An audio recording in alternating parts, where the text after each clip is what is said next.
Ya.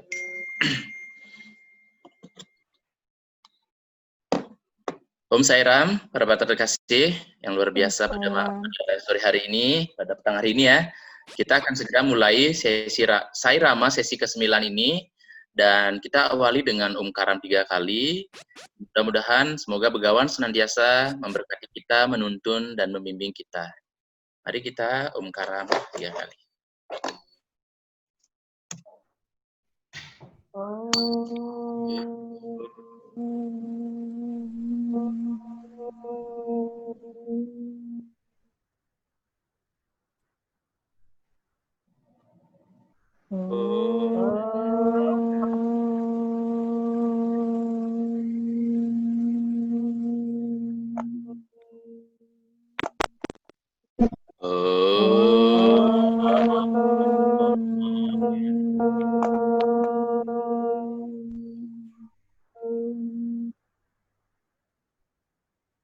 Ya, Sairam, masih seperti biasa.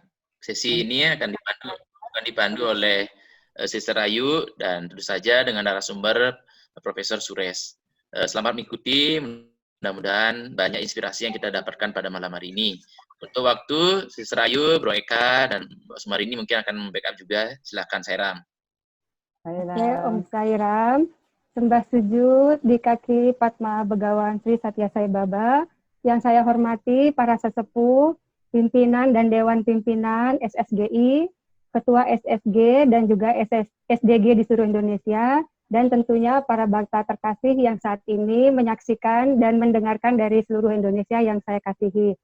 Om Sairam, senang sekali sekarang kita sudah ada di sesi ke-9 dari satsang rutin membahas tentang materi dari World Conference.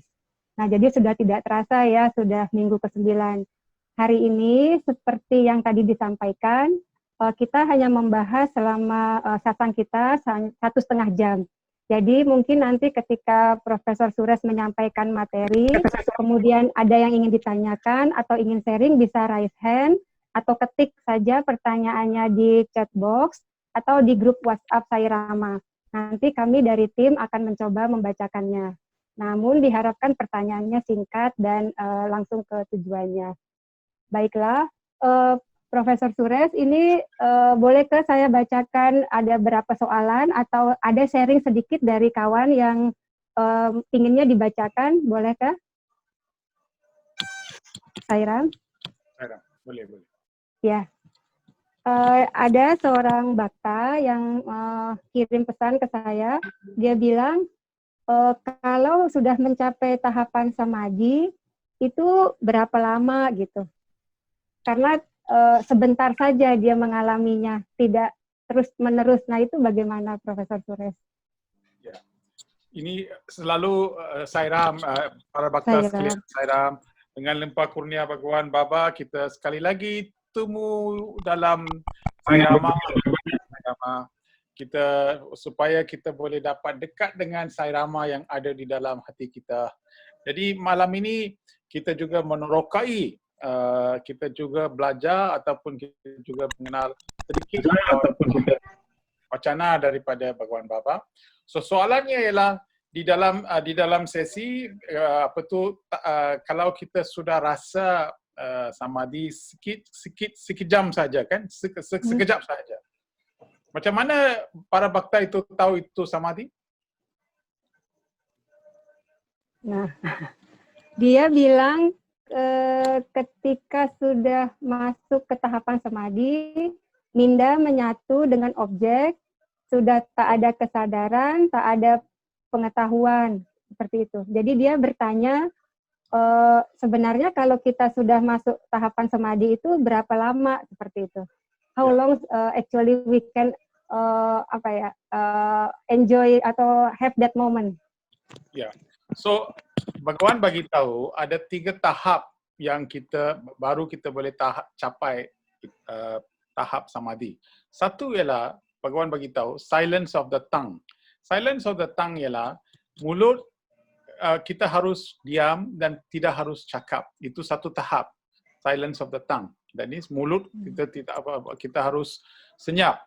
Kedua pula senyap di dalam minda. Jadi walaupun kita diam sahaja, tetapi minda kita akan selalu cakap. Jadi haruslah kita juga dapat mengayati silence of the mind, which is tahap 2. Kemudian Bhagawan bagi tahu tahap ketiga ialah supreme silence. Supreme silence artinya di situlah kita akan mengalami samadhi. Terus dengan lama sekali. Jadi di sini kita tidak ada masa untuk mengatakan bahawa setelah kita duduk 1 jam, baru artinya samadhi. Ataupun 2 jam, itu artinya samadhi. Samadhi artinya datang daripada 2 perkataan iaitu sama buddhi. So sama buddhi baru saya dengar pagi tadi saja dari Profesor Bagi yang bagi tahu apabila Bhagawan bagi tahu semua orang sekarang part-time devotion saja, part-time devotees.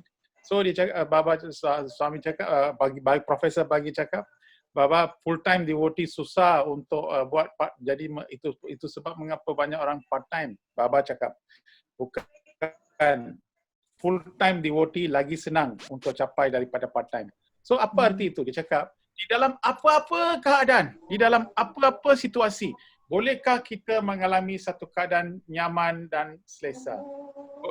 Bukan kita react di dalam satu tahap, di dalam satu zone di mana kita selalu menghayati nyaman, selesa dan bahagia. Kalau kita boleh dapat rasa macam ini, maka inilah artinya equanimity. Bhagawan bagi tahu kalau kita boleh capai equanimity macam ini, maka inilah apa yang saya betul-betul mau dan inilah artinya seorang bhakta saya. So ini sama dengan soalan yang kita tadi ditanya. Jadi sekejap mungkin kita boleh dapat rasa bahawa mungkin kita hilang sedikit pemikiran kita ataupun hilang sedikit cara bagaimana kita kenal di dunia. Tiba-tiba kita lupa diri kita dan dapat kita menghayati satu alam ataupun kita lupa diri, kita boleh dapat rasa sesuatu yang lebih besar. Itu sekejap mungkin kita boleh rasa. Tetapi apa yang kita haruslah mendalamkan lagi perasaan itu, mempanjangkan lagi masa itu, perasaan itu, dan teruskan usaha kita untuk capai lama. Jadi itu pasal saya tanya, itu pasal saya tanya pada para bhakta, adakah para bhakta sekalian duduk lagi lama dalam meditasi? Dalam bulan meditasi ini, dulu saya duduk 3 minit, 4 minit, sekarang saya duduk mungkin setengah jam, mungkin 45 menit. Panjangkan lagi dan dalamkan lagi itu. Baru kita boleh capai satu tahap di mana Bhagawan bagi tahu kita apa yang dia mahu ialah apabila kita keluar daripada meditasi, mana-mana kita pergi pun kita akan rasa nyaman dan kita tidak akan dicemarkan ataupun dicemari oleh kegiatan-kegiatan di dunia ini. Jadi kita boleh hidup di dunia tapi jangan orang cakap ini cakap itu, marah dan sebagainya. Benda-benda seperti ini tidak mencemarkan diri kita. Jadi tahap itulah yang kita harus capai. Oke. Berarti memang dia itu sebentar, tapi kita yang harus memperpanjangnya ya, Profesor Suresh ya. Kita berusaha. Oke. Ya, usaha untuk memperpanjangkan dan untuk mendalamkan. Untuk capai yang pertama, yang satu yang kita mesti ucapkan tahniah sebab sudah dapat. Sekarang apa yang sudah dapat itu kita panjangkan lagi. Oke. Ya. Semoga yang bertanya ini tidak mau disebut namanya sudah bisa jelas ya. Nah, soalan berikutnya, Profesor Suresh, bagaimana caranya mencapai budi sudi atau intelligence? Ya. How to achieve intelligence? Satu cara yang begitu baik ialah duduk diam. Itu pasal silent sitting. Kalau mengapa seorang tidak menjadi intelligent? Sebab pemikiran dia begitu banyak. Ini sekejap fikir ini, sekejap fikir itu, sekejap kejar itu, sekejap itu. Sini Bhagawan bagi tahu minda kita macam ini, pemikiran kita, Swami bagi tahu. Saya rasa ini ialah satu ayat yang betul-betul memberi kita slap. How you say slap? Tampar, is it? Ya, tampar. Tampar. Ini tampar. Ya, Bhagawan bagi kita tampar. Baba bagi tahu kita, minda kita macam monyet. Ya ke Baba? Monyet. Bukan saja monyet. Monyet yang mabuk. Wih, minda kita monyet macam mabuk. Ya. Lagi teruk, dia cakap bukan saja monyet yang mabuk tapi monyet itu sudah gila. Ya, artinya monyet yang gila yang sudah minum arak. Tengok macam mana itu pemikiran. Oh yo, macam itu ke kita punya minda? Bukan itu saja, Baba cakap. Monyet yang gila yang sudah minum arak tetapi sudah digigit oleh apa tu, centipede. How you say centipede? Centipede yang kalajengking kaki 1000. Kaki 1000 itu sudah gigit. Jadi itu monyet lompat. Tapi itu monyet gila, itu monyet mabuk, itu monyet sendiri tak boleh. Macam itu kita punya pemikiran. Jadi kalau kita sudah mempunyai pemikiran seperti ini, buddhi, bagaimanakah itu intelligence boleh wujud di dalam hati kita. Itu sebab kita ajar itu Balwikas, ESSC, student semua silent sitting. Apa pasal silent sitting? Kita mesti dapat membawa ketenangan kepada pemikiran kita. Kalau pemikiran kita sudah jadi tenang, wujudlah intelligence. Bhagawan dalam Prema Wahini bagi tahu. Ini satu ayat yang begitu penting sekali. Dalam Prema Wahini Bhagawan bagi tahu. Hanya seorang yang mempunyai prema, di hati itulah yang akan wujud buddhi.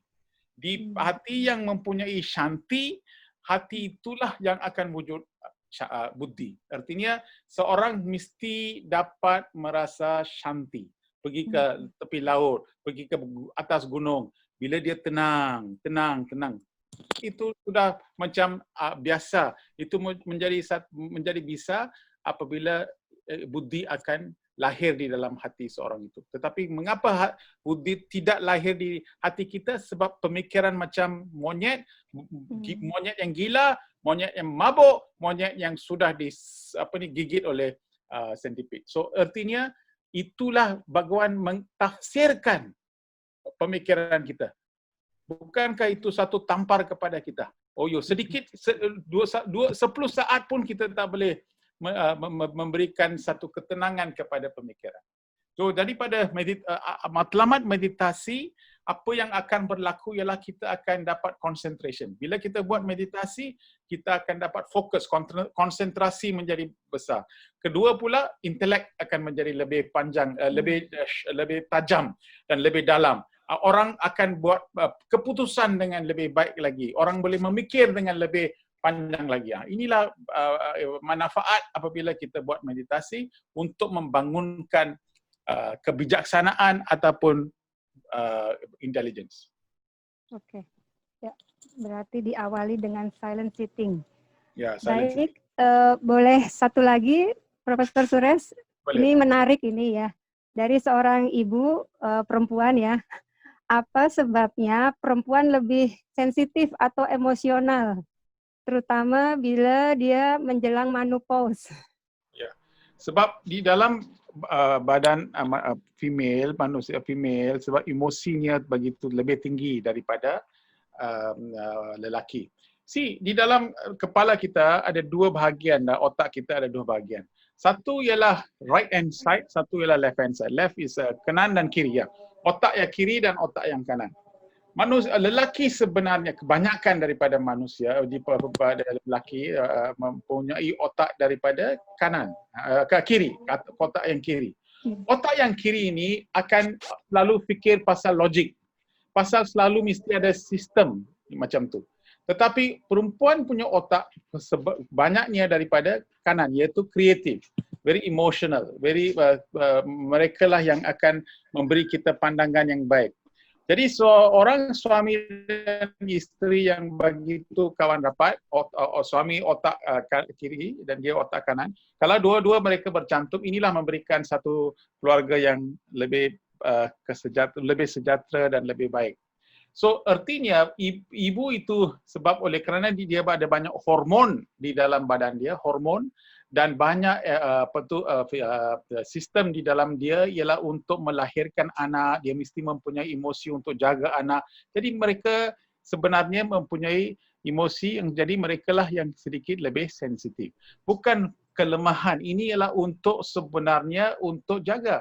Kalau kita tengok bayi menangis. Kalau bayi menangis itu suami pun tidak tahu apa pasal itu menangis. Tapi ibu daripada cara bagaimana itu bayi sudah menangis, sudah faham dan tahu, mungkin itu bayi sudah lapar lah, ataupun bayi sudah bernajis lah dan sebagainya. Macam mana bayi ibu itu tahu? Sebab ibu lebih sensitif. So kesensitif ibu itu ialah yang memberikan mereka cara bagaimana mereka jaga anak, jaga keluarga dan sebagainya. Itu sebab emosi itu tinggi. Tetapi penting sekali kalau kita buat meditasi, maka itu emosi, kita boleh regulate emosi kita. Seorang ibu ataupun seorang lelaki, kalau kita selalu buat meditasi, kita boleh dapat mengawal emosi kita. Emosi yang lebih tinggi sangat pun tak bagus, sebab sedikit-sedikit pun mungkin itu dia akan marah. Sedikit cakap, bukan artinya kita nak, tetapi dia menjadi lebih marah. So ini semua si kesimpulan ialah kita punya emosi tidak dikawal. So cara bagaimanakah kita harus mengawal emosi ialah buat meditasi dengan lebih banyak lagi. Lagi 10 minit ataupun 15 minit pagi, 15 minit petang. Masa itu kita buat regulasi. Bila kita regulate, cakra kita, ada 7 cakra di dalam badan kita, cakra itu akan menjadi lebih nyaman dan dia akan, subjek cakra ialah satu lagi subjek yang lebih dalam dan lebih tinggi lagi. Tapi apabila kita buat meditasi, ini semua akan menjadi alignment, menjadi lebih baik. Inilah cara untuk mengawal emosi. Itu sebab perempuan menjadi lebih sensitif. Untuk dipelihara, untuk jaga dan pelihara bukan saja anak tetapi keluarga. Suami haruslah pergi di luar untuk jaga, untuk cari duit. Itu dia punya sistem macam tu. Oh, Sairam. Jadi luar biasa ya, sebenarnya potensi besar buat perempuan ya, Profesor Suresh. Mesti faham. Satu lagi saya nak bagi tahu, wacana Bhagawan Baba yang terakhir sekali di dalam dunia ini, apabila dibuat masa convocation tahun 2011 saya rasa. 2012 ya. Masa itu 2011. Bhagawan bagi tahu masa itulah dia wacana yang last kali di public di Cycle One Hall di depan Perdana Menteri India. Tapi 70% daripada wacana itu ditujukan kepada kaum wanita. Apa pasal? Sebab Bhagawan tahu di dunia ini kalau kaum wanita dapat diselamatkan dan diberikan pendidikan yang baik, dapat mereka pendedahan yang lebih baik, mereka lah yang dapat menyelamatkan keluarga dan terus menyelamatkan negara. Sebab kalau seorang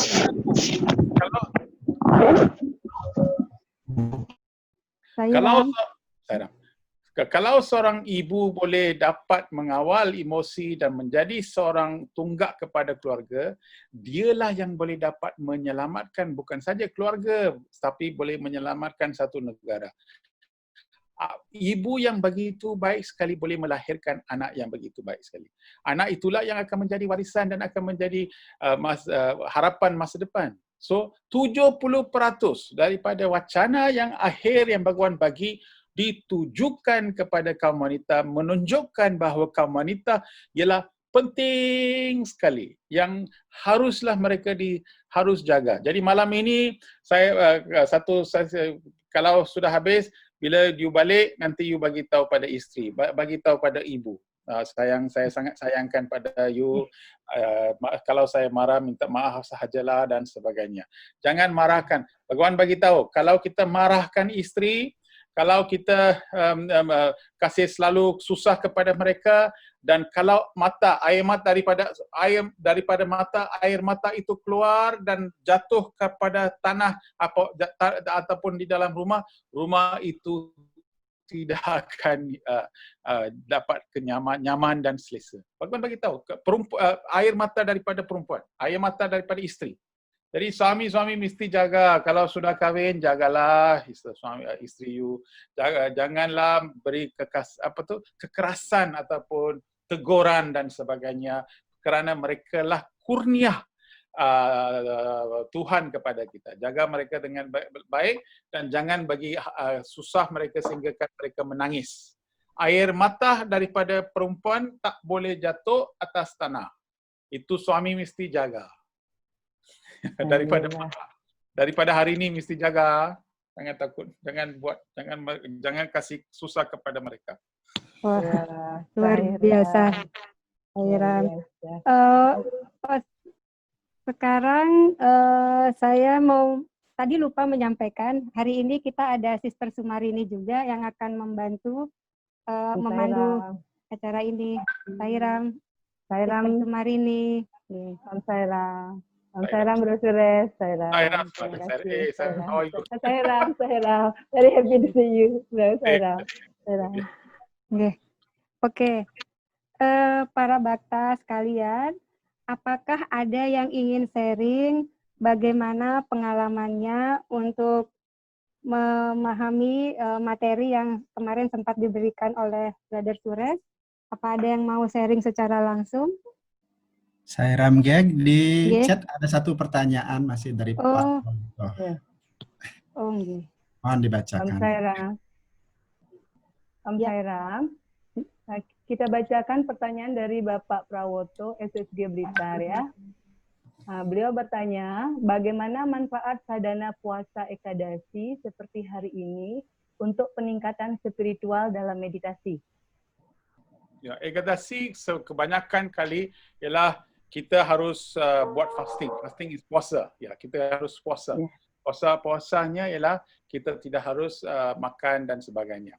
So ini saya bagi tahu. Sebenarnya kadang-kadang ada orang tak makan langsung, tetapi mereka rasa lapar. Tapi Ekadashi tak boleh makan. Jadi kalau sudah rasa lapar, itu artinya kita puasa kita tidak begitu baik. Apabila kita buat Ekadashi daripada pagi, kita buat meditasi dan sebagainya, ini satu rahsia saya bagi tahu. Saya sudah buat kajian hari itu, tiba-tiba saya tak fikir langsung, tetapi saya di dalam minda saya nampak Bhagawan makan, cara Bhagawan makan ya, sedikit makan sini, sedikit suami. Kalau kita lihat video Baba, cara suami makan ialah sedikit sahaja dia makan. Dia bukan makan banyak, dia sedikit. So apabila saya nampak itu, jadi macam mana kita Baba dapat tenaga yang dia makan sedikit sahaja. Jadi saya telefon 5 kawan saya yang sering buat meditasi. 5 orang bagi tahu saya bahawa apabila kita teruskan meditasi, kita jarang lapar. Makanan kita akan makan sikit dan kita tidak akan saya mau makan ini, saya mau makan. Kita tidak akan cari itu makanan. Kalau ada kita makan sahaja. Kita tidak rasa kelaparan itu apabila kita buat meditasi dengan lebih banyak lagi. So jadi Ekadasi ialah apabila kita buat meditasi, kita buat baca mantra dan sebagainya, kita akan secara semula jadi hilang kelaparan kita. Jadi kita makan sedikit sahaja. Kita makan sedikit saja. Buah-buahan ataupun sedikit itu sayur itu saja kita makan dan terus tidur. Ini bukan artinya banyak orang salah faham bahawa satu semalam saya makan semua banyak tapi hari ini Ekadasi saya tak makan. Kalau kita buat macam tu, hari ini asid akan keluar dalam perut kita, asid akan keluar tapi kita tak makan dengan begitu banyak. Ini akan mengakibatkan kesihatan dan kita akan mungkin sakit. Jadi artinya dalam Ekadasi itu kita sudah tahu bahawa hari ini Ekadasi, 2-3 hari sebelum ini kita sudah kurangkan makanan. Mungkin kita makan 5 sudu nasi, sekarang kita makan 4 sudu, 3 sudu, dan sampai Ekadasi kita mungkin tidak makan nasi, kita akan makan hanya buah-buahan ataupun susu dan sebagainya. Supaya badan kita menjadi ringan, dan bila badan kita ringan, cara kita buat meditasi itu lagi dalam. Di dalam, kalau badan besar atau makan dengan begitu banyak, meditasi kita akan terganggu. So jadi kita haruslah simpan perut dengan begitu baik sekali dan jaga cara bagaimana kita makan. So Ekadasi ini fasting lah. Okey, satu lagi ialah Ekadasi bukan fasting daripada segi makanan, tapi Bhagawan bagi tahu, bliss is my food, my life is my message, expansion is my life is my message, expansion is my life, bliss is my food. Artinya, makanan itu bukan saja makanan daripada segi mulut. Apabila makanan untuk telinga ialah apa? Makanan ialah dengar berita, dengar suami punya lagu bhajan, dengar dia punya mantra. Itu ialah makanan untuk telinga. Makanan untuk mata ialah mata saya haruslah tengok semua benda-benda yang baik dan sebagainya.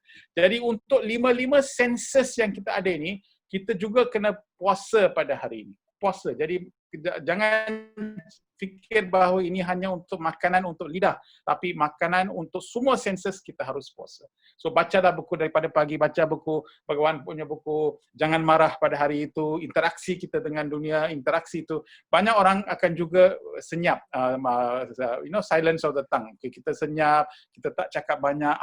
Hari ini menjadi hari yang baik supaya kita boleh connect kepada atma kita dengan lebih banyak lagi, lebih baik lagi. Om Sairam, luar biasa sekali, Bro.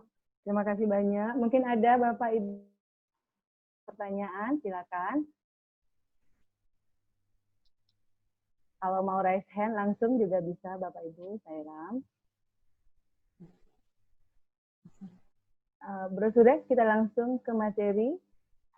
Okey, tapi adakah selama ini dalam satu minggu ini atau bulan meditasi, kita mau juga dengar pada para bhakta sekalian, ada perubahan di dalam tingkah laku kita atau perubahan di dalam pemikiran kita. Apa sudah jadi kepada kehidupan kita? Itu yang penting sekali.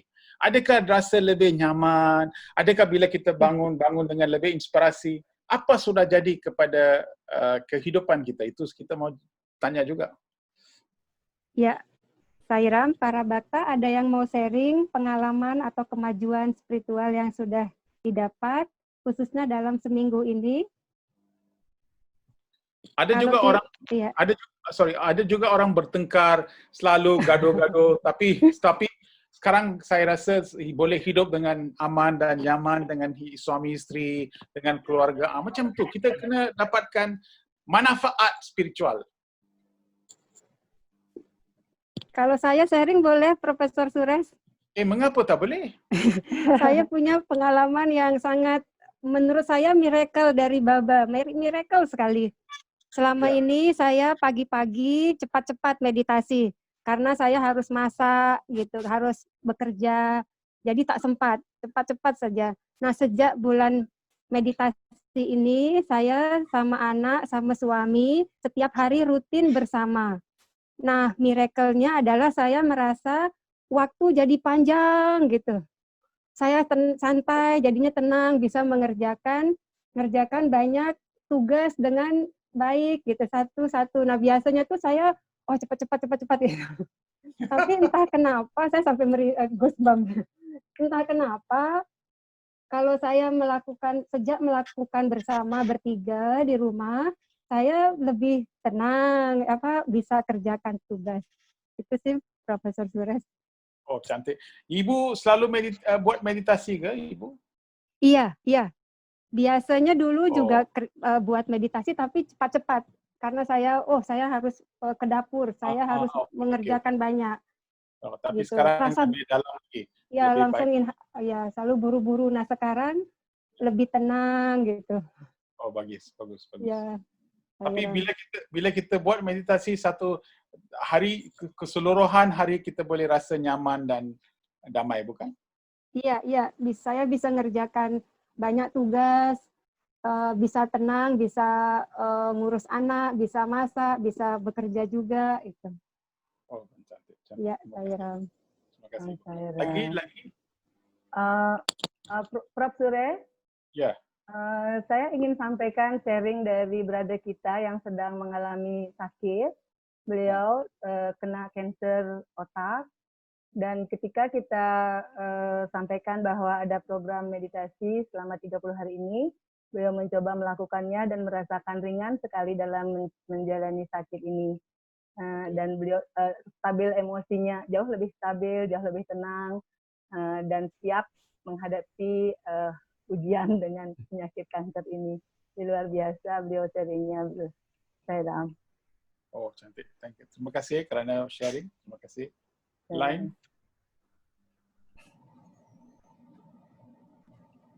Sairam. Sairam, Pak Eka. Sairam. Ya. saya punya pengalaman sendiri juga tentang meditasi. Walaupun sebelumnya sudah saya lakukan, tapi untuk yang terakhir ini di bulan meditasi itu ada yang sangat menarik. Untuk memulai itu saya pertamanya berat, setiap hari terasa berat. Tapi setelah melakukan itu luar biasa, saya tidak pernah merasakan keluhan apa-apa, tidak terasa berat. Padahal saya sering tidur jam 1, begitu. Sekarang sudah tidak pernah terasa berat bangun pagi setelah mendalami semua. Saya sampai tidak bisa bicara lagi karena benar-benar luar biasa. Sairam. Sairam. Terima kasih Pak Eka. Macam mana dengan kemarahan? Adakah orang dulu mungkin mereka rasa marah, tapi dengan semua praktis spiritual yang kita buat ni, sekarang kemarahan itu mungkin kurang? Sairam Prof. Suresh. Ya. Ada juga sisters yang sharing ke saya menginformasikan dengan meditasi cahaya ini, beliau lebih tenang menghadapi orang yang dalam tanda kutip orang sulit. Jadi biasanya marah sekali, deg-degan, emosi banget, ini orang sulit banget gitu. Tapi ketika sudah pancarkan cahaya, beliau lebih tenang menghadapi orang yang kategori sulit gitu, sister bro. Okay. Sharing dari sisters kita. Ya. Sairam. Jadi ada perubahan. Oke. Sairam. Brother. Saya dari Lampung. Yeah. Sairam Pak, silakan Pak. Kalau pengalaman saya dikasih tahu sama Bro Giri meditasi cahaya. Pertama saya lakukan sendiri karena saya pengen mengajak istri sama anak, cuman saya pengen ditanya, coba dalam meditasi cahaya itu arahkan kepada anak, kepada istri yang lagi tidur gitu kan, pancarkan dia. Akhirnya beberapa harinya itu tidak saya ngajak, akhirnya anak dan istri selalu ikut dilakukan tiap pagi gitu. Sairam. Om Sairam Bapak, terima kasih banyak sharingnya Bapak. Sairam. Ada lain? Oh, ini ada dari Bro Made Artana ya. Made Artana. Dulu sebelum ikut Sairama, Bro Made Artana lebih suka Namas Maranam, lebih memilih Namas Maranam. Tapi setelah ikut Sairama, sangat menikmati meditasi cahaya. Itu sharing dari Bro Made Artana. Oke, bagus. Dan ilmu yang also kita bagi tahu dari apa-apa yang kita buat, akhirnya wasana kita ataupun kita punya keinginan dan sebagainya akan dibakar hanya dengan nyanam. Nyanam means knowledge, ilmu. Jadi apa-apa yang kita baca dan apabila kita faham dan apabila kita mempraktikkan apa yang kita faham, kita akan mula mendapat nikmatnya. Nikmatnya ialah pahalanya ialah keinginan kita semua itu akan dibakar hangus. So jadi apabila keinginan itu tidak ada, kita akan rasa nyaman, kita akan rasa selesa. Dari inilah dia punya mekanisme apabila kita baca dan tahu apa yang kita baca. Itu sebab para bakta sekalian, satu hari, tiap-tiap hari at least 20 minit kita agihkan dalam satu hari untuk baca buku, suami punya buku, suami punya Wahini ke apa-apalah, tapi Bhagawan punya buku, 20 minit kita bagi masa untuk satu hari untuk kita baca sedikit supaya kita boleh dapat faham dan dapat tahu apa yang Bhagawan mahu. Ini saya rasa macam kita kena buat macam puja. Bila kita pergi Baba, kita ambil bunga dan Bhagawan Sri Sati Sai Baba Yang Maha, Bhagawan Sri Sati Sai Baba Yang. Okey, ini macam puja. Tetapi apabila kita baca buku itulah yang memberi kita arah, ala tuju, panduan untuk hidup di dalam kehidupan di sini. Jadi inilah yang sebenarnya kita harus menerjemahkan apa yang Bhagawan mahu ke dalam kehidupan kita. saya datang ke nanti Bapak Suresh, bolehkah datang rumah saya makan malam? So saya cakap okey, boleh. Saya ambil lepas lockdown lah, saya ambil kapal terbang turun di Jakarta, terus datang ke rumah Bapak di Indonesia. Bapak jemput saya makan, sila datang. Oh, terima kasih kerana datang ke rumah saya. Habis dia jemput saya makan di makan malam di meja. So saya pun pergi makan malam di meja, saya duduk atas kursi. Tiba-tiba itu tuan rumah bagi saya buku resepi. So saya tanya, apa pasal bapak bagi saya buku resepi? Ini buku resepi lah, apa you mau? Dia tanya. Jadi dia cakap, resepi buku apa you bagi saya tak tahu masak. Yelah, tapi you boleh tahu cara bagaimana untuk makan, masak, dan kemudian you boleh masuk dapur dan masakan apa you mau. You jemput saya makan, habis you bagi saya buku resepi buat apa? Jadi artinya buku resepi itu haruslah kita tengok, kita kena bawa, kita kena beli barang-barang, kita kena masak, kita kena sediakan, dan kita kena hidangkan.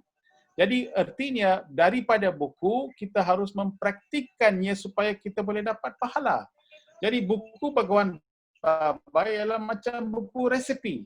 Dia sudah bagi halat 7 untuk hidup. Jadi apabila kita tidak mau baca, tidak mau menterjemahkan itu, tidak mau mempraktikkan, jadi kita hidup secara apa yang kita mau hidup ataupun apa yang kita tahu hidup, maka nikmat pahala itu tidak akan kita capai.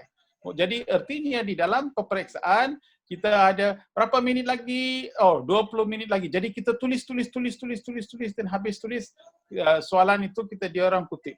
Jadi kita dapat 60% sahaja. Jadi kita belajar walaupun kita belajar dengan sungguh-sungguh, tapi 60% saja kita dapat, kita tak boleh masuk ke universiti. Kalau nak capai universiti, kita nak dapat 80% atau lebih. So, mengapa kita sudah kurang? Mungkin apa yang kita baca itu bukan kita tak erti. Itu sebab penting sekali apabila kita baca sesuatu, kita harus faham, Bhagawan, apakah suami mau saya buat? Bhagawan, apakah suami daripada ilmu ini macam mana saya boleh dapat perubahan? Daripada ilmu ini macam mana saya boleh tukar? Daripada ilmu ini bagaimana saya boleh menjadi seorang manusia yang lebih baik?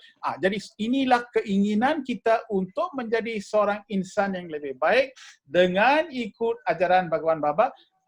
Inilah cara bagaimana kita harus gunakan guru kita. Cara bagaimanakah kita harus menggunakan guru kita untuk mendapatkan ilmu, rezeki dan kurnia supaya kita boleh maju ke depan. So itu sebab mengapa kita buat apabila kita baca buku ini, buku kemurnian ini, kita baca wacana, dan daripada apa yang kita wacana itu, baca yang wacana itu, kita menterjemahkan apa Bhagawan mau dan kita mempraktikannya supaya kita boleh rasa keselesaan dan kemurnian di dalam kehidupan kita. Sairam, luar biasa sekali. Terima kasih banyak, Profesor Sairam. Bapak Ibu, mungkin ada yang masih mau sharing? Atau pertanyaan? Sister Ayu? Ya, Sairam. Sairam, Sister Ayu? Ya, Sairam. Apakah kita sampaikan satu pertanyaan lagi yang masuk ke kita? Oh ya, Profesor Suresh, ada satu soalan lagi, boleh saya sampaikan ya. Dia bertanya, apakah pengalaman yang kita dapatkan dalam menjalankan spiritual ini atau mendapatkan manfaat dari meditasi itu ada hubungannya dengan karma? Ya. Kalau karma itu begitu tinggi sekali, artinya apabila kita buat karma, kita sebenarnya hidup ataupun lahir dengan karma. Kalau kita tidak ada karma langsung, tak payah lahir. Mengapa kita lahir ialah kita bawa banyak karma daripada kehidupan yang lepas. So oleh kerana kita bawa karma yang begitu besar sekali, jadi apabila kita ada banyak pemikiran ataupun banyak ketenangan, kekurangan dalam ketenangan, artinya ialah kita mempunyai banyak karma yang tidak memberikan kita perasaan untuk buat meditasi atau untuk mempraktikkan spiritual. Ada juga kawan-kawan kita boleh tanya, ya suruh mereka datang ke center, dia orang tak mau. Okey, suruh dia baca itu buku, dia tak mau. Dia akan, alah tak ada Tuhan lah buat apa, kita boleh hidup secara apa yang saya boleh hidup, saya boleh hidup apa cara sahaja saya suka. Mereka semua, kalau mereka keluarkan pendapat-pendapat seperti ini, artinya mereka tidak selesa untuk mempraktikkan spiritual pun kita mesti mempunyai kurnia. Jadi macam ini, 90 orang, 100 orang sanggup meluangkan masa dan tenaga datang bersama-sama, kita bersama-sama satsang. Ini pun ialah grace. Kalau grace tak ada atau kurnia kita tak ada, kita tak boleh buat benda ni. Sebab kita ada karma yang begitu besar untuk habiskan. Jadi kita tidak ada kesenangan hati untuk berganding bau dan berkecimpung untuk dengar semua benda seperti ini. So karma ada banyak berkaitan dengan meditasi, tapi walaupun, ini satu lagi saya nak beritahu, walaupun karma begitu besar, tapi usaha kita lah yang akan dapat kurnia, because Bhagavan said, grace is proportional to effort. Jadi lebih banyak kurnia kita mau dapat, lebih banyak usaha kita kena buat. So usaha artinya bila saya duduk sekejap tapi saya tak boleh duduk lama atau tahu mengapa. Jadi kita mestilah mengusahakan diri supaya kita duduk. Semalam saya duduk 2 minit, sekarang hari ini saya duduk 4 minit. Jadi kita harus mempanjangkan prosesnya, ataupun pergi buat sewa, ataupun pergi pajan. Kita haruslah usahakan untuk mendapatkan keinsanian ataupun nilai-nilai murni, atau mempraktikkan menghayati kesenangan dan kemurnian. Kita mesti usaha. Dengan usaha ini, maka dengan kurnia yang telah akan diberikan oleh Bhagavan, maka kurnia ini akan membakar itu karma ataupun mengurangkan itu karma. So karma itu boleh dikurangkan dengan usaha kita. So jangan kita fikir bahawa saya tak boleh duduk sebab karma itu besar, dan jadi saya memang seorang yang tidak ditakdirkan, saya mungkin nasib saya tidak baik. Kita tidak harus fikir seperti ini, sebab sudah kita dapat Bhagavan Baba, usaha kita untuk menghala tuju kepada suami akan mengurangkan beban karma itu, supaya kita boleh dapat lebih senang di dalam kehidupan. Jadi bukan senang untuk dapat guru. Lagi-lagi untuk kita bukan saja kita dapat guru, Tuhan menjadi guru untuk kita. Tengok, Tuhan. Bhagavan bagi tahu dalam Profesor bagi, hari itu saya hantar kepada semua orang, suami, Brahma, Vishnu, Shiva itu siapa? Suami Bhagavan bagi tahu. Mereka tiga-tiga ialah manager saya, dia cakap. Dia tiga-tiga lah yang manage semua tu. Dia menjadi manager, mereka report kepada saya. Suami cakap. Artinya orang Bhagavan bagi tahu, Brahma, Vishnu, Shiva report kepada saya. Dia cakap macam tu di dalam pengalaman, dalam suara dengan suara Baba bagi tahu. Jadi apabila kita sudah ada supreme consciousness yang sudah ambil kesempatan untuk lahir di dunia ini sebagai Bhagavan Satya Sai Baba dan memilih kita sebagai bhakta, memberikan panduan kepada kita, nyanyikan lagu kepada kita, tunjuk hala tuju kepada kita. Bukankah pahala kita, bukankah karma kita begitu baik sekali? Saya rasa tidak tahu berapa banyak kita sudah buat baik untuk mendapatkan pahala yang begitu besar. Jadi sudah dapat pahala yang begitu besar, kita harus gunakan Bhagavan untuk mengurangkan karma kita, mengusahakan dengan lebih banyak usaha untuk mempraktikkan spiritual kita. Ini ialah saya mengkaitkan beban karma dengan meditasi, dengan mempraktik spiritual. Kita tidak, memang betul karma itu besar, tapi beban karma itu akan kurang kalau kita ambil usaha. Jadi jangan kita malas. Itu yang penting. Mungkin kita buat 1 hari, 2 hari kita buat, dan ke hari ketiga, esok kita boleh buatlah. Buat apa kita buat hari-hari, esok boleh buatlah. Hari ini kita baca sedikit buku, besok kita sudah jadi malas. Kita cakap tak apalah, besok boleh buat, besok boleh buat. Jadi so hari-hari macam kita gosok kita punya gigi, pagi kita buat, kita bangun, kita gosok gigi, macam itu kita harus bangun, dan baca sedikit, buat praktik, membuat meditasi, buat semua benda-benda untuk kita nak pergi ke hala tuju suami.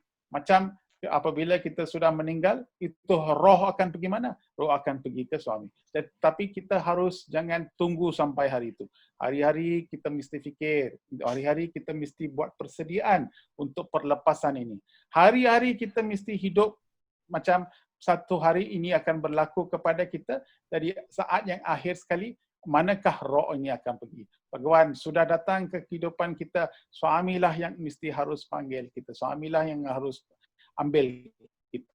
Jadi kita harus memikir itu pasal Bhagawan bagi tahu dua benda yang kita tidak harus lupa ialah kematian dan Tuhan. Death and God. Two things that we should never forget. Tuhan ialah God, death ialah kematian. Ini dua-dua kita tidak harus lupa. Satu hari kita akan meninggal. Jadi apabila kita sudah faham ini, kita haruslah buat persediaan. Hari-hari kita kena buat persediaan untuk buat perlepasan. Kalau kita sudah niat kita macam ini, maka kemurnian itu mesti datang kepada kita. Kita mesti tidak ada keinginan untuk masuk, bercakap, berkecimpung, semua kita tidak. Minda kita sangat clear, kita hala tuju sangat clear. Dan akhirnya kita akan pergi. Mesti faham satu lagi, mesti faham.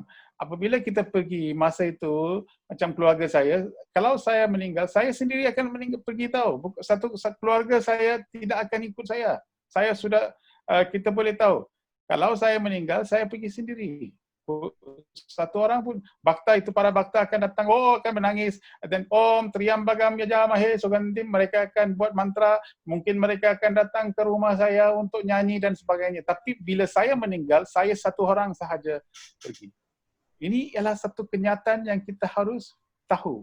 Jadi bila saya sudah faham dan tahu bahawa inilah ala tuju saya, maka hari-hari saya mesti siapkan roh saya, siapkan atma saya supaya saya menjadi seorang insan yang baik, tulen dan murni. Wow, Sairam. Luar biasa. Sairam. Sairam. Bro Danes mau sharing sama saya.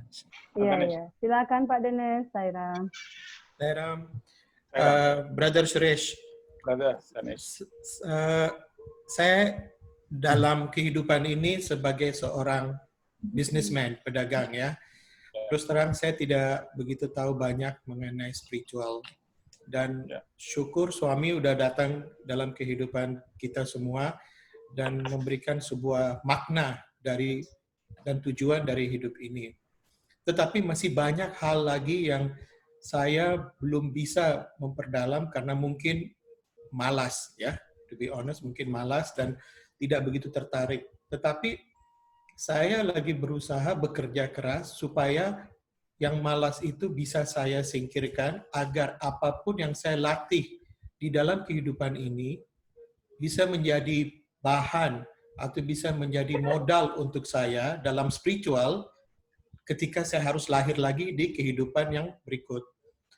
Nah, dengan ikut apa yang Baba sudah berikan, dengan sharing yang 9 minggu ini dari Brother Suresh, banyak hal saya belajar dan saya ingin merubah diri saya agar kelak kalau saya lahir lagi, saya mungkin bisa menjadi manusia yang lebih baik. Dan untuk itu saya ingin menyampaikan terima kasih kepada Brother Suresh yang sudah banyak memberikan kita begitu banyak pengetahuan, dan dalam Guru Purnima ini juga, dalam rangka Guru Purnima ini banyak hal yang perlu kita lebih mendalamkan lagi dalam hal spiritual hidup kita. Itu aja yang saya ingin berbagi. Thank you Brother Suresh. Sairam. Sairam. Terima kasih. Tapi saya nak bagi tahu satu. Danesh apabila dia buat banyak kerja amal, banyak sewa, banyak cara dia buat tu pun kita tahu selalu banyak hati besar. Sudah buat begitu banyak, sudah dekat dengan Bhagawan Baba dengan begitu dekat sekali. Buat apa kita mau lahir lagi? Kali ini kita mesti graduate lah. Buat apa kita balik-balik ke institution ini? Saya sebenarnya bila saya mati, saya bagi tahu saya tak mau balik lagi sebab saya balik lagi mau belajar itu sekolah, mau masuk itu sekolah, tak boleh lah, tak boleh. So saya bagi tahu baba, saya buat apa-apa, baba mau apa-apa, tapi akhirnya saya tak tahu, saya tak kisah. Kali ini saya mesti dapat itu moksha. Sebab apa? Saya hidup di dalam ke Malaysia, negara begitu baik, ada banyak bakta yang begitu baik, suasana begitu baik, keluarga begitu baik, makanan begitu baik, tidak ada apa-apa kesakitan. Jadi kalau kita hari ini kalau tak ambil peluang untuk dapatkan mukti atau moksha, buat apa saya mau datang kali depan? Kali lain tak tahu mana saya boleh lahir. Mungkin satu negara ada peperangan. banyak kelebuluran, banyak kesakitan. Kalau saya dapat lahir di dalam negara seperti itu, sukar untuk mempraktikkan spiritual saya.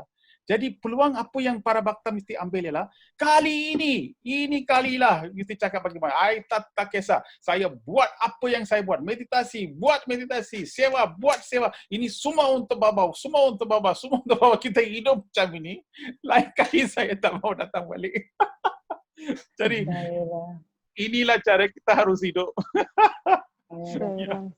Saya Prof. Suresh, apa yang Pak Danes katakan juga mewakili perasaan saya, perasaan banyak orang. Jadi terima kasih banyak dibimbing Prof. Suresh. Ya, Prof. Suresh, boleh saya bacakan satu pertanyaan lagi yang ada di chat? Ya, boleh tolong. Ya, ini dari Bro Rusi R. Beliau bertanya, apakah hubungannya free will dengan karma? Ya, so Bhagawan bagi tahu karma dengan free will dua saja. Apa-apa ini destiny dengan free will lah. Sebenarnya karma itu akan memberikan kita destiny. Jadi apa-apa yang berlaku di dalam kehidupan kita sudah ditakdirkan. Jadi kalaulah saya harus dapat kemalangan minggu depan pada saat ini, mungkin satu kereta datang mau langgar, itu sudah ditakdirkan. Ini dinamakan destiny. Jadi kemalangan yang berlaku ataupun satu hadiah yang saya akan dapat, ini semua ditakdirkan. Free will artinya bila saya ambil kesempatan, apa-apa kesempatan yang saya ada ini untuk buat kerja, untuk buat sewa, untuk buat meditasi, untuk hidup untuk Bhagawan Baba. Dan ini ialah free will saya, ini ialah apa yang saya mau buat. Jadi bila saya dapatkan usaha seperti ini, maka beban karma itu akan kurang. Pada hari yang dimaksudkan, saya mungkin lintas jalan, kereta itu mungkin akan datang, tapi tak langgar saya, tapi langgar itu tayar pergi atas ke jari kaki saya saja. Jadi saya diselamatkan. Hari itu mungkin saya harus langgar masuk hospital besar-besar, tapi nasib baik dia langgar macam itu. So, apakah maksud ini ialah apabila kita ambil free will untuk buat apa-apa kerja yang baik, kita akan dapatkan karma yang dengan kita akan kurangkan karma kita ataupun membanyakkan positif karma, sehingga kan apa yang di destiny, apa yang kita harus timpa itu tidak akan berlaku. So perbezaan ialah destiny, free will dengan karma. Bhagawan bagi tahu di dalam syarat satu wacana, Bhagawan hanya Tuhan sahajalah yang mempunyai free will. Bhagawan bagi tahu, only God can have free will. Everything else is karma. Jadi dengan apabila saya dapat wacana itu, Bhagawan oleh kerana suami mempunyai free will, jadi you lah, Baba lah, Bhagawan lah yang mempunyai semua kuasa. Jadi lebih baik you menjadi bos saya. Saya akan kerja untuk suami, saya akan buat apa-apa untuk Bhagawan, dan saya tahu Bhagawan masa apa yang akan berlaku, Bhagawan akan jaga saya supaya saya boleh dapat menyeberang dan sampai ke suami. So inilah perbezaan apa yang berlaku. Jadi semalam tadi saya bagi tahu, Prof bagi tahu ini sangat penting. Kalau para bakta boleh faham ini, saya rasa daripada semua apa yang saya beritahu tadi, kalau kita hanya faham ini saja cukup. Prof bagi tahu. Baba macam mana mau jadi full time devotee, Bhagawan bagi tahu. Pada semua masa kita haruslah mengalami equal mindedness. Jadi artinya kalau sesuatu berlaku selalu menghadapinya dengan hati yang senang dan hati yang baik, hati yang murni. Bhagawan, macam mana itu boleh berlaku? Itu boleh berlaku kalau awak sudah faham bahawa apa-apa yang berlaku ke dalam ke atas kehidupan kita ialah saya punya will. Saya punya will. If everything that happens to us you can understand is God's will, you will develop equanimity. Wow. Kadang-kadang kita lupa. Kadang-kadang kita fikir bahawa satu benda berlaku, ini baik, benda baik, itu tak baik, itu sebaik. Jadi kita membezakan. Tapi Bhagawan bagi tahu, apa-apa yang berlaku kepada kita, ini kalau kamu tahu bahawa ini semua ditakdirkan, ini semua saya beri, maka kita akan dapat keberanian di dalam hati kita. Bila kita sudah dapat keberanian ataupun keyakinan, maka meditasi dan sebagainya kita menjadi lebih dalam. So, sifat inilah yang kita harus mempraktikkan. Bhagawan bagi tahu, kait macam kait, what do you say in Indonesia, kait KIT? Layang. Layang. So, Bhagawan bagi tahu, layang-layang terbang atas, tapi dipegang oleh dalam tangan. Boleh kerana benang itu saya pegang, maka layang itu boleh terbang mana-mana, tapi bila saya tarik, itu layang-layang akan datang kepada kita. Kita mesti faham, kita kerja di luar, kita kerja dengan keluarga, kita boleh mana-mana, tapi benang adalah di dalam tangan Bhagawan. Kalau benang di dalam tangan Bhagawan, artinya kita sudah faham. Inilah keyakinan. This is what is meant by faith. Keyakinan. Bahawa apa-apa yang kita buat, jangan takut. Bhagawanlah yang pegang benang kita. Kalau dia mau, dia boleh tarik balik. Kalau kita sudah dapat kesedaran ini, kita akan dapat keyakinan. Daripada hari esok, kita hidup, jangan lagi khawatir, jangan lagi curiga, jangan lagi worry, jangan lagi bimbang dan sebagainya. Sebab apa? Benang kita dalam tangan Bhagawan. Kalau kita sudah dapat rasa benda ini, maka kita akan hidup dengan aman dan damai. Luar biasa ya. Prof. Suresh, mohon maaf ini masih ada banyak pertanyaan yang masuk. Tolong. Apa kita fokus pada pertanyaan? Materi? Oke. Atau pertanyaan yang di chat box saya baca dulu, dan ada juga pertanyaan yang masuk melalui Japri ke kita, Prof. Saya baca dulu ya. Saya baca, tolong. Ya. Nah, ini yang dari Pak Made Jaya Semadi, beliau bertanya, apakah meditasi cahaya bisa digunakan sebagai terapi untuk menghilangkan kebiasaan buruk kita, misalkan kebiasaan merokok, minum alkohol, dan sejenisnya, bagaimana cara melakukannya? Apabila kita buat meditasi dengan begitu baik sekali, and then sebelum meditasi kita buat mantra dan sebagainya, sistem operasi kita akan tukar. Sekarang kita tukar dengan kita selalu fikir dengan minda kita. Tapi dalam meditasi, minda itu menjadi tenang, kita connect balik kepada Atma. Bila Atma sudah wujud di dalam hati kita, saya sudah beritahu, kelaparan itu, ketagihan akan kurang. Banyak orang sekarang ada addiction, banyak ketagihan, handphone ketagihan, gaming, gambling, perempuan, arak, banyak jenis ketagihan. Tapi ketagihan ini semua, ketagihan means addiction. Is it correct? Ketagihan is addiction in bahasa. Is it what it is? Addiction? Ya, so ketagihan itu akan kurang apabila kita akan lebih banyakkan meditasi. Kita tidak fikir lagi nak minum arak, kita tidak mau rokok lagi. Itu Atma akan ambil alih. Inilah sebenarnya kesan orang yang buat meditasi. Orang yang spiritual haruslah tidak mempunyai keinginan yang besar, rumah bukan macam itu. Kita hidup, apa-apa yang kita boleh hidup, kita boleh hidup. Okey, perbezaannya ialah kita harus faham, seorang businessman, kita akan fokus kepada duty kita. You nak jadi, mesti jadi millionaire. Jangan kita fikir bahawa seorang yang spiritual, tak apalah, kita hidup, saya tak mau, bukan macam itu. Macam saya seorang saintis, saya dapat semua di dalam negara saya, banyak hadiahnya, best scientist lah, inilah itu, semua ada dalam rumah saya, ada banyak pingat-pingat, semua hari, tiap-tiap tahun saya mesti dapat sesuatu pingat dengan kurnia Bhagawan. Tetapi apa yang kita faham, kita mesti ada keinginan untuk berjaya di dalam kehidupan. Ya, that is very important. Jangan kita fikir bahawa seorang yang meditasi itu keinginan untuk berjaya tidak ada. Bukan. Kita mesti, apa yang kita kita buat, kita menjadi nombor satu. Apa yang kita mau buat, kita mesti menjadi best sekali. Kalau you businessman, you mesti jadi best businessman dalam Indonesia. Kalau you sudah mau buat rumah itu mesti jadi best.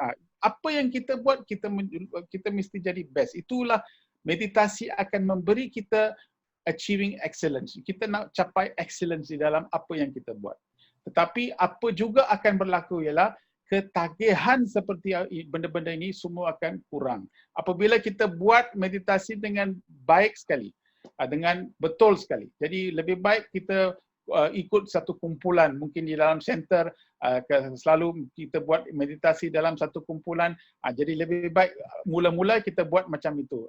Akhir sekali, lepas itu kita boleh bawa ke rumah dan kita boleh buat dengan sendiri. Jadi sebab kita akan dapat keyakinan dengan lebih banyak lagi. So yes, it will reduce your ketagihan. Oke, Sairam. Sairam, terima kasih banyak, Prof. Suresh. Semoga Pak Made yang menyampaikan pertanyaan ini bisa terjawab. Ya. Prof. Suresh, kita lanjut dengan pertanyaan? Ya, boleh, tolong. Masih banyak. Boleh. Ini pertanyaan dari Bro Komang Astawirawan. Beliau bilang, seperti yang kata Prof. Suresh tadi, bahwa kita mesti yakin hal kelahiran inilah kita tamat, kita sampai moksha, kita tekadkan niat untuk moksha. Tapi apakah bisa? Apalagi suami sudah maha samadhi, artinya avatar yang menjamin sudah tidak ada secara fisik. Saya Prof. Oke, kalau saya nak telefon, dulu punya telefon, saya mesti buat dengan wire, mesti ada connection, dia land phone, baru saya telefon. Sekarang saya tak payah wire lagi. Saya boleh dapat wireless. Jadi dulu ada form, Sati Sai Baba ialah dalam form.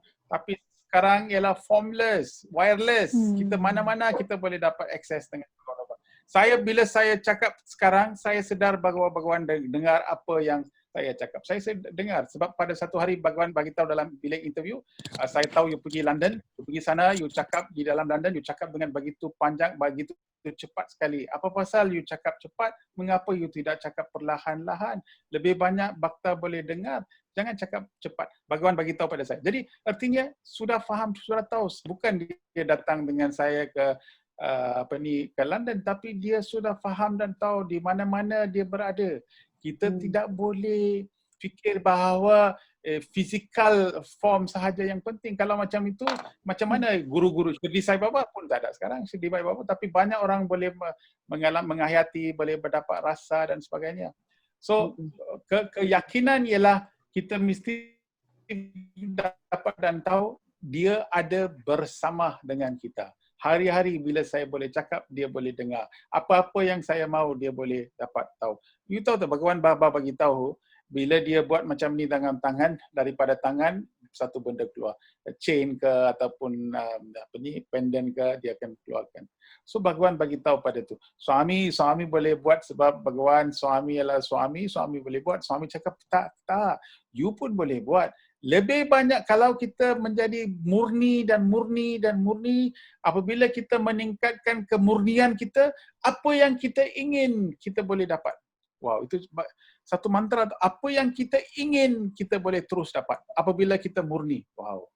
So saya dengar, wow ini cantik lagi. Jadi bila kita tumpu perhatian kepada kemurnian kita, kita boleh dapat apa-apa yang kita mahu. Apa-apa yang kita perlu, bukan mahu. Apa-apa yang kita perlu.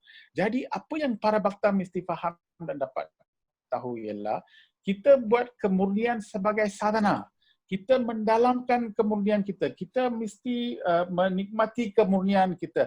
Hari-hari kita mesti rasa, saya mau hidup di dunia ini tanpa I, tanpa my. Saya mesti hidup di dunia ini sebagai mendapat satu kesedaran yang lebih besar. Sebelum saya mati, saya mesti mengalami apa itu Swamiji mengalami. Di dalam atas saya, bila saya tengok itu Swamiji di atas Himalaya, duduk, dia boleh meditasi dengan begitu panjang, dia punya mata boleh air mata keluar, dia begitu nyaman. Saya selalu fikir, apakah dia merasa yang saya tak boleh merasa?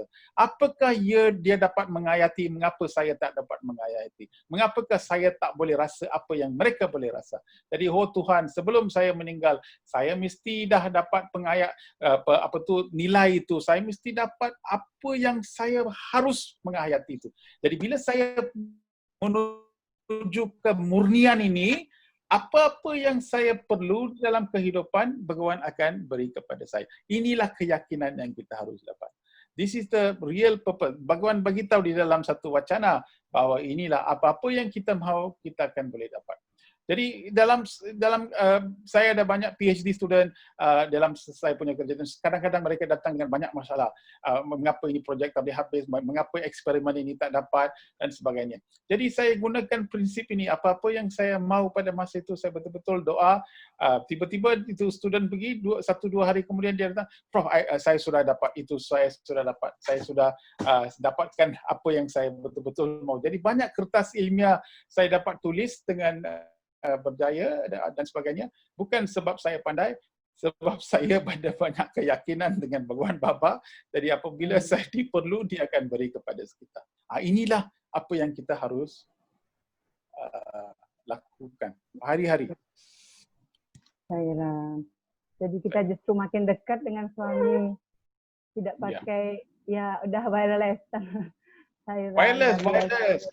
Wireless sekarang.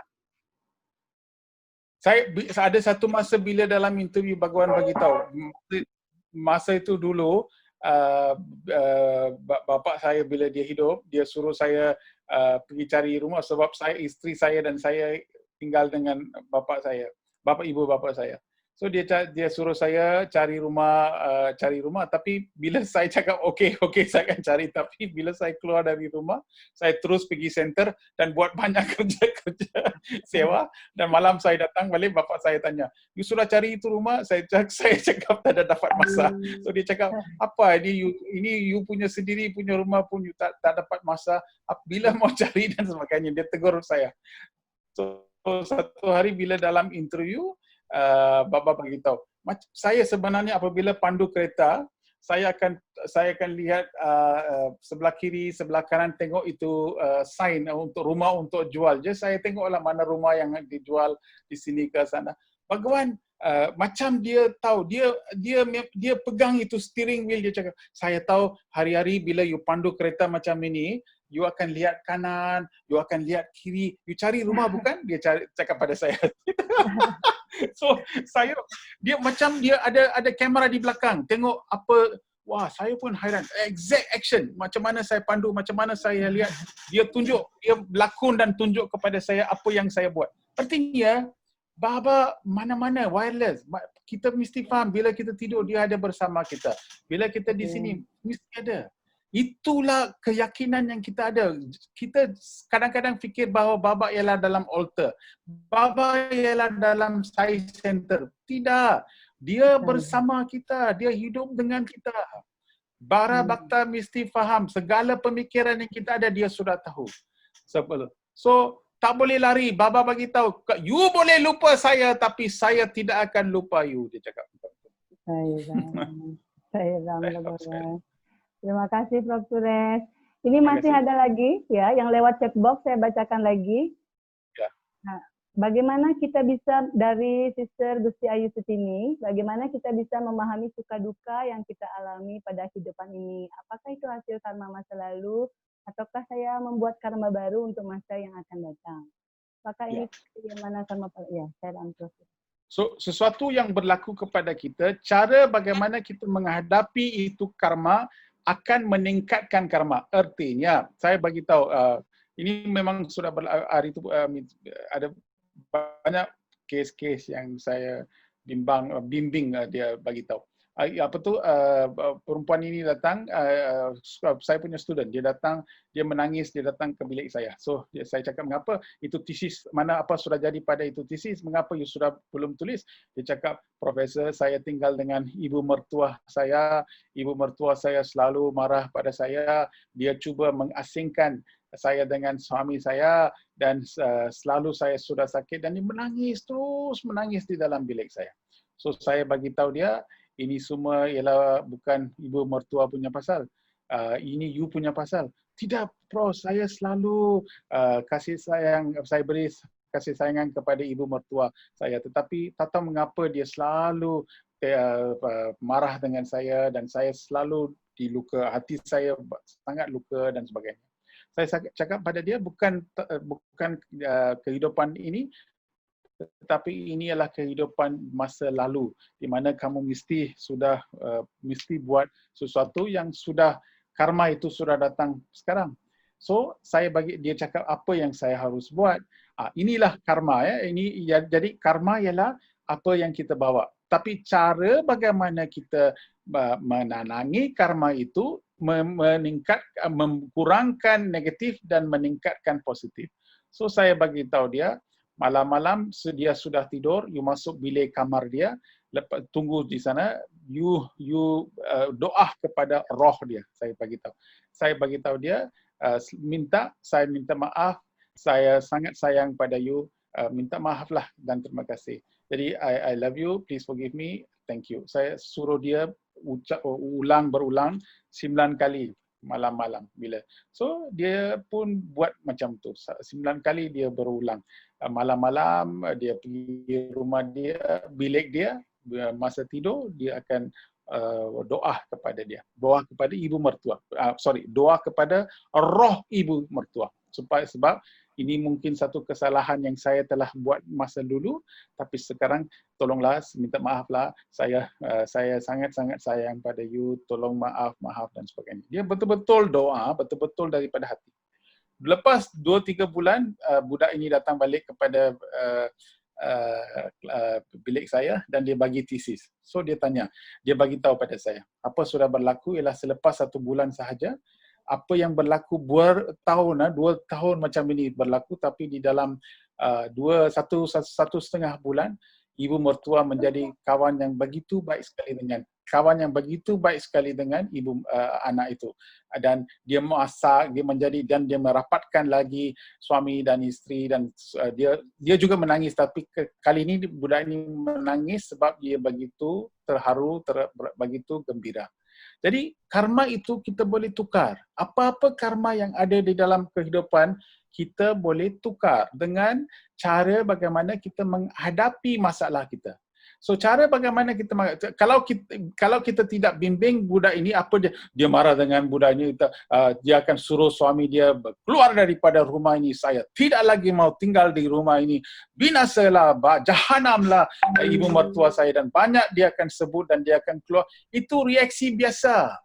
Itu tak payah spiritual, itu reaksi kebanyakan daripada orang akan react macam tu. Tapi orang spiritual harus tahu bagaimana mereka kena menanangi masalah mereka dengan positif. Itu sebab kita sebab apa? Kita sudah apa-apa masalah yang kita bawa daripada kehidupan yang lepas itu ialah karma. Dan di sini kita harus menghadapi dan menyelesaikan karma itu dengan tindakan yang begitu baik sekali. Kalau tidak, itu karma akan menjadi besar dan besar dan terus kita harus datang balik untuk menyelesaikan masalah ini. Segala apa yang terjadi kepada kita ialah karma. Jadi apabila apa-apa yang berlaku, kita harus fikir balik, kita harus minta maaf. Walaupun bukan salah kita, kita juga minta maaf. Dan dengan minta maaf itu, kita dapat menukar karma itu. Dan satu reaction positif akan berlaku. Tetapi, cara kita menghadapi ini bukan sekejap kita buat. Kita harus betul-betul buat, dan kadang-kadang perubahan ini akan berlaku dalam 2 hari, dalam 4 hari, dalam 10 hari, dalam 1 minggu, mungkin 6 bulan. So, tetapi memang ini akan berlaku. 100% guaranteed akan berlaku. Luar biasa. Sairam Prof. Suresh, terima kasih banyak. Ini ada pertanyaan yang masuk ke chat pribadi kita, tapi mirip dengan pertanyaan yang tadi. Jadi sepertinya sudah semua pertanyaan kita bahas. Mungkin tanya balik yang soalan yang tadi yang last kali yang Oke. Sis Ayu Sutini, bagaimana dengan penjelasan beliau? Sister Yuda? Tak, Ibu, tadi ada satu lagi soalan Ibu nak tanya. Sairam. Om Sairam. Sairam. Gusti. Terima kasih Bro Suresh atas jawabannya tadi. Tapi misalkan saya bereaksi atas suatu peristiwa atau kejadian, apakah itu akan membuat karma lagi di masa untuk kehidupan masa yang akan datang gitu loh. Maksudnya untuk kriya mana karma pala. Yang itu tadi. Oke. So saya kurang jelas, mungkin Danish boleh. Karena ini erat kaitannya dengan ini tadi, kan misalkan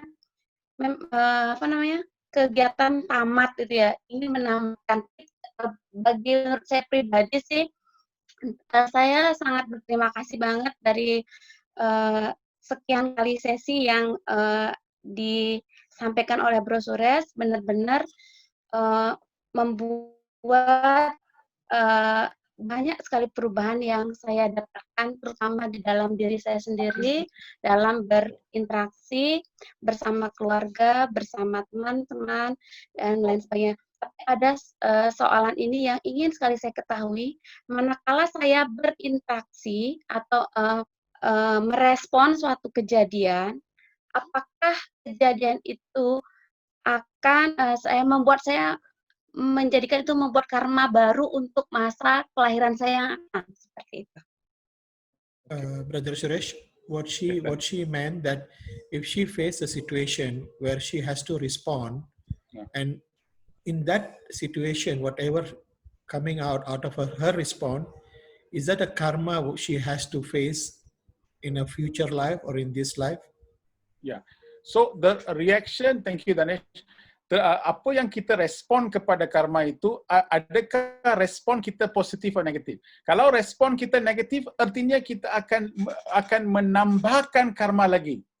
Seperti di mana apa yang saya katakan tadi, budak yang saya berikan panduan itu, kalau budak itu tidak dengar apa yang saya cakap, apa yang akan berlaku ialah dia akan marah kepada ibu mertua, jadi karma itu akan menjadi lebih panjang lagi, lebih banyak lagi.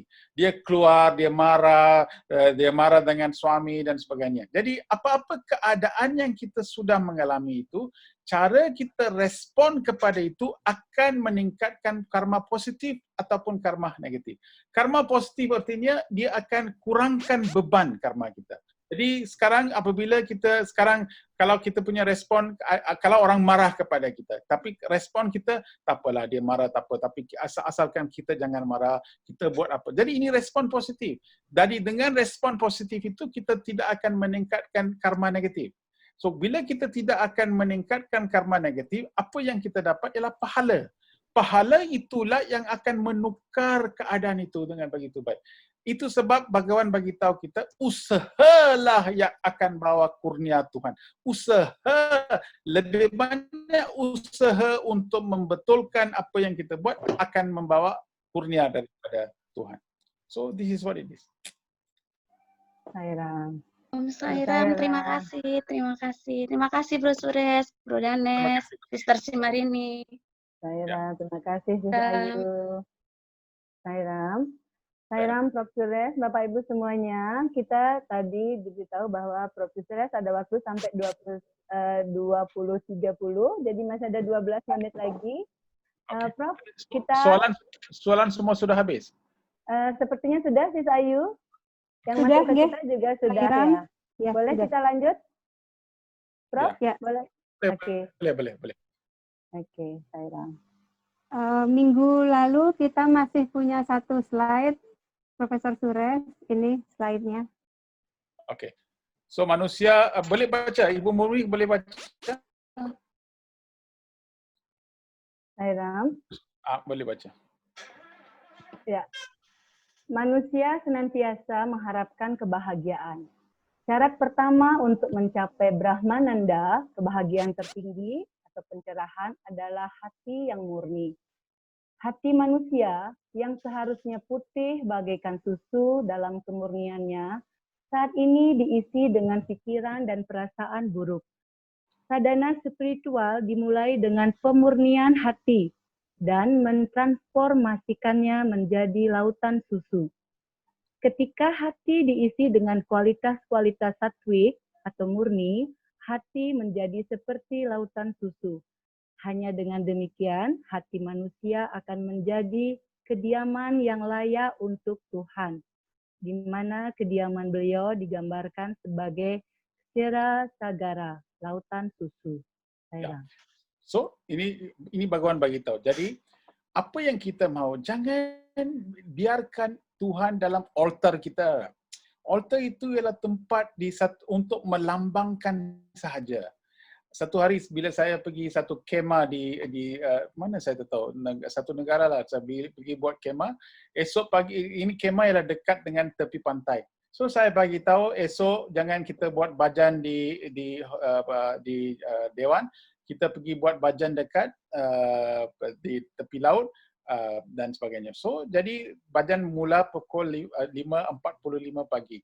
So saya pun datang 5.45 pagi, diorang sedang buat altar dekat tepi laut. Dia nak bawa itu lampu, dia mau bawa itu fotograf, dia mau itu baba punya cakap, apa you buat sekarang?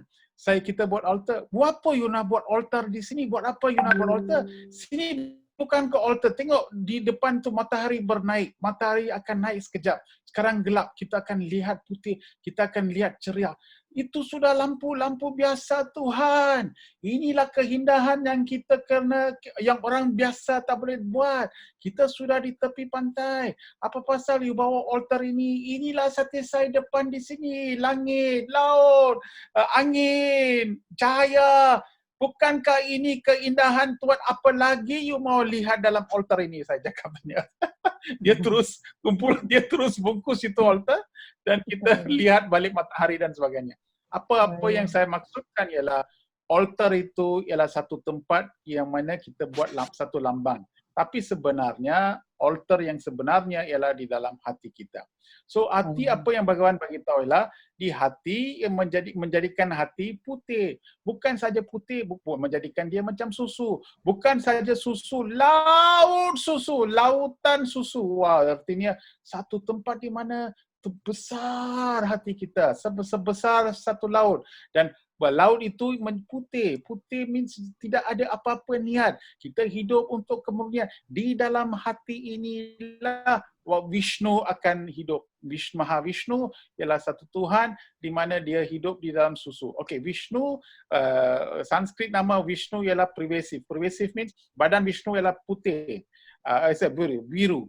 So bila kita nampak badan dia biru, artinya potensi kita macam laut, terlalu banyak potensi kita. Terlalu banyak kita ada keinginan dan segala daya dan upaya kita begitu banyak. Tapi bagaimanakah itu daya upaya kita, potensi kita, keinginan kita akan menambah apabila kita menjadi lebih murni. Lebih murni itu sebab bila saya buat satsang di lain tempat saya panggil itu title Power of Purity. Purity, kemurnian ada power. Bila kita mempunyai kemurnian, kita akan dapat satu kuasa yang luar biasa. Mana-mana kita pergi pun kita boleh dapat apa yang kita mahu sebab itu ialah satu syakti yang kita akan dapat. Di situlah di hati kita lah Mahavishnu akan hidup di dalam hati kita. Jadi menjadi Baba bagi tahu menjadi syarat utama untuk mencapai Brahmananda adalah hati yang murni. Itu saja, hati. Jadi kita boleh buat puja yang begitu banyak sekali. Bhajan kita boleh nyanyi, Aganda bhajan 24 jam kita boleh nyanyi, Aganda Gayatri ini semua kita boleh buat. Tapi yang penting sekali ialah adakah apabila kita buat semua ini, adakah kita buat dengan hati yang murni? Adakah kita buat dengan satu keinginan yang begitu baik sekali? Adakah niat kita murni? Dan inilah yang kita harus jaga. So, macam mana kita boleh tahu hati kita murni? daripada mata kita. Apa yang kita pandang, apa yang kita lihat, jangan selalu kita lihat sebagai oh dia mesti macam itu, oh dia mesti macam ini, oh dia sudah cakap macam itu, dia sudah cakap macam ini, oh dia bagi tahu saya. So selalu kita judge, this is called dalam bahasa Inggeris judgmental. Judgmental means artinya kita selalu sudah buat satu tafsiran atas perbuatan orang lain ataupun keinginan untuk buat lain. Jadi kita harus mengurangkan pendapat dan persepsi seperti ini supaya semua orang sama, semua orang baik, semua orang bagus. Jadi apabila kita niat kita menjadi macam ini, artinya ini persepsi datang daripada laut yang luas, laut yang putih, laut yang besar. Jadi apabila kita pergi ke alam tujuh seperti ini, maka kita boleh mengalami dan mengayati samadhi. Samadhi artinya bukan seperti apa yang kita sudah meninggal. Itu bukan samadhi. Samadhi ialah apa? Bila kita hidup di dalam kehidupan, hari-hari kita mesti merasa macam kita boleh rasa dalam hati kita, oh, hari-hari kita boleh dengar, itulah benda yang baik. Orang yang spiritual seperti ini, apabila kita menuju seperti laut yang besar dan sebagainya, selalu kita akan ada banyak tempat macam Bali, banyak tempat-tempat yang cantik di Jakarta. Kita akan selalu cari tempat yang sunyi. Dan kita selalu dengan bunga-bunga, pokok-pokok. Kita jalan pun, kita selalu dengan nature.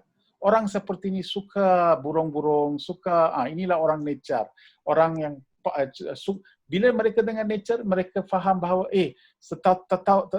tahu mengapa, tetapi dalam hati kita rasa banyak kesenangan, banyak keselesaan kita boleh capai. Jadi orang yang spiritual dengan murni ini, satu tanda ialah selalu dia berdamping dengan pokok-pokok, binatang-binatang, laut, bukit, mountain gunung dan sebagainya seperti ini. So this is, dengan inilah Maha Vishnu akan hidup di dalam lautan ini. Jadi haruslah kita pergi ke lautan susu. Jadi macam mana kita tahu hati kita bukan susu senang? Kalau kita gelisah, kalau kita khawatir, kalau kita bimbang, kalau kita marah, artinya itu susu bukan jadi susu, itu bukan jadi putih. Artinya pada masa saat itu hati kita sudah dicemari dan dikotori dengan ego kita.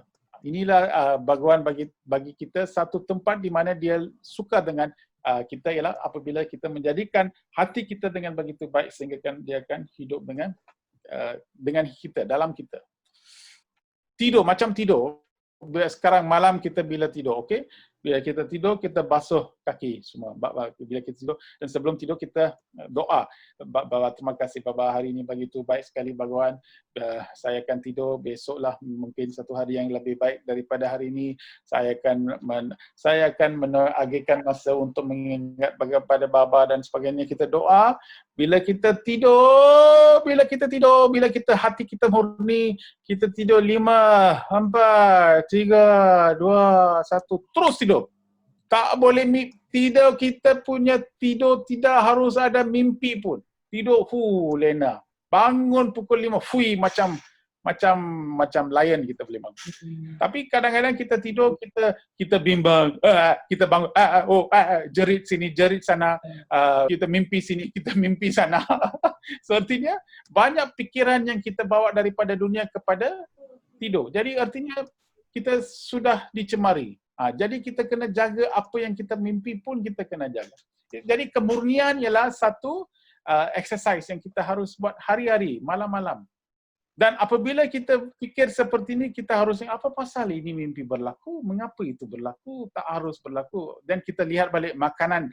Mana kita pergi makan? Restoran di mana? Ini tempat kita. Jadi kita kena jaga apa yang kita makan, kita kena jaga apa yang kita minum, kita kena jaga tempat yang kita pergi mana. Jadi kalau kita jaga tempat apa yang kita buat dengan suci, artinya kita jaga altar kita di dalam hati kita. Supaya kita mau jadikan hati itu menjadi susu, laut susu. Sairam. Waktunya, Mbak Dek, Sairam. Sairam, Prof. Suresh. Ya. kita sudah di pukul 21.30 WITA atau 20.30 WITA. Prof masih bisa bersama kita ataukah memang saya kalau boleh saya dapat tahu bahawa Brother Danesh ada satu video dan mungkin dia boleh share video itu sebab itu satu lagu. So mungkin ini saat yang begitu baik sekali kalau kita boleh itu lagu. Brother Suresh, Brother Suresh, itu video besok baru saya bisa launching, malam ini masih taruh di kaki Padma Swami. Kemarin saya kirim sama you untuk minta you punya input. So actually video itu adalah hasil dari 3 bulan lockdown ini, di mana membuat saya belajar lebih banyak apa makna hidup sebenarnya. Jadi besok rencana baru saya mau share video itu kepada semua Saik Bhakta dalam rangka Guru Purnima, Brother Suresh. Oke. Sairam. Thank you, Brother Suresh. Terima kasih Pak Danesh. Pak Danesh. Prof Suresh. Ya, saya akan keluar. Oke. Ya, terima kasih. Belum. Prof Suresh. Belum. Jangan keluar dulu. Ya, kalau boleh. Kami masih terpukau banget dan ingin sekali Prof Suresh bersama-sama kami lebih lama. Tapi kami serahkan kepada Prof Suresh bagaimana baiknya. Saya rasa kita habiskan 1,5 jam jawab soalan. Banyak pendapat kita sudah buat. Mungkin kita para bakta boleh buat satsang dengan sendiri dan bawakan lagi maklumat-maklumat untuk minggu depan. Saya ucapkan terima kasih kepada para bakta sekalian. Ini minggu 99 ialah satu nombor yang sungguh bagus sekali, sebab 9 bila kita gandakan kita akan menjadi 999. Itu sebab kita buat mantra pun 108 kita buat mantra ataupun 99 kita buat mantra. Ialah 9 ada power, dia punya ada power. Jadi hari ini hari penting dan mustahak. Saya ucapkan terima kasih pada para bakta sekalian. Sehingga kita jumpa lagi di Sai Rama yang minggu depan. Terima kasih Prof Suresh. Tidak sabar menunggu, semoga minggu depan cepat, semoga Rabunya lebih cepat Prof Suresh. Terima kasih banyak.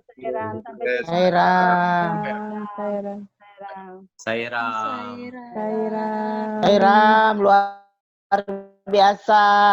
Hari ini luar biasa. Prof Suresh, ya, Sairam. Terima kasih. Sairam. Kita belum tutup, Niki. Ya, Sairam. Jadi ada pengumuman. Bapak Ibu yang saya hormati, para sesepuh, para pengurus seni semuanya, pasti semua sepakat bahwa kita masih terpukau, hanyut oleh apa yang Prof sampaikan, sangat luar biasa. Speechless jadinya ya. Tapi karena waktu kita harus akhiri, kita akan terlebih dahulu serahkan kepada Bro Giri untuk menyampaikan. Om Sera, maaf, sebaiknya kita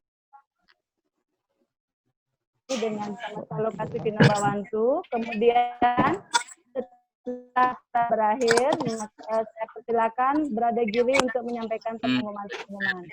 Terima kasih Bapak Ibu semuanya. Mari kita hening sejenak, resapi lagi apa yang sudah diberikan oleh Prof Suresh untuk bekal kita yang sangat luar biasa. Sungguh besar rahmat Suami telah mempertemukan kita di acara ini. Kita hening sejenak dan akhiri dengan Samasta Loka Sukino Bhawantu 3 kali.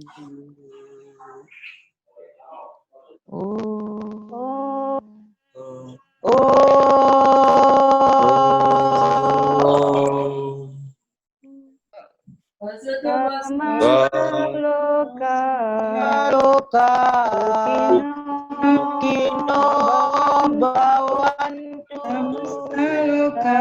Samasta Loka Sukino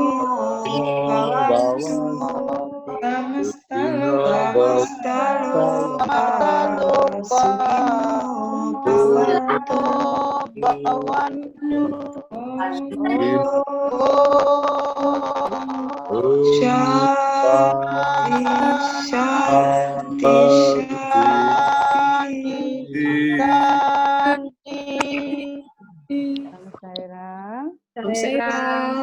Sairam. Sairam. Om Sairam, Bapak Ibu. Jangan meninggalkan ruangan Dumon. Bro Giri mau lanjut dengan pengumuman. Iya. Om Sairam, Bapak Ibu mohon berkenan kita dengarkan pengumuman dari Sekretariat SSGI. Silakan Bro Giri, Sairam. Ya. Sairam, terima kasih banyak. Mohon waktunya sebentar saja karena ada beberapa pengumuman penting terkait dengan program-program yang sudah berjalan, terlebih program yang akan berjalan dan mungkin perlu diketahui oleh kita semua. Siapa tahu bermanfaat dan menginspirasi bagi kehidupan kita sehari-hari. Siapa tahu bisa bisa bikin tamat. Oke, saya mute dulu sebentar. Ya. Yang pertama, nah ini adalah mungkin yang ditunggu ya, yaitu perayaan Guru Purnima bersama-sama yang digagas oleh Saya Studi Group Indonesia yang akan dibantu oleh Media Saya Indonesia sebagai media broadcast untuk menayangkan atau bersama-sama menyaksikan bersama-sama. Kita akan diajak ke Sai Kulon Hall bersama-sama untuk merayakan program ini yang mengambil tema Cahaya Sai, Hadirkan Hayati, Pancarkan Sai, yaitu tanggal 5 Juli 2020 jam 7 malam atau jam 7 WIB atau jam 8 WITA. Ada sedikit video menarik untuk program ini. Mari kita bersama-sama melihatnya.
Cuplikannya.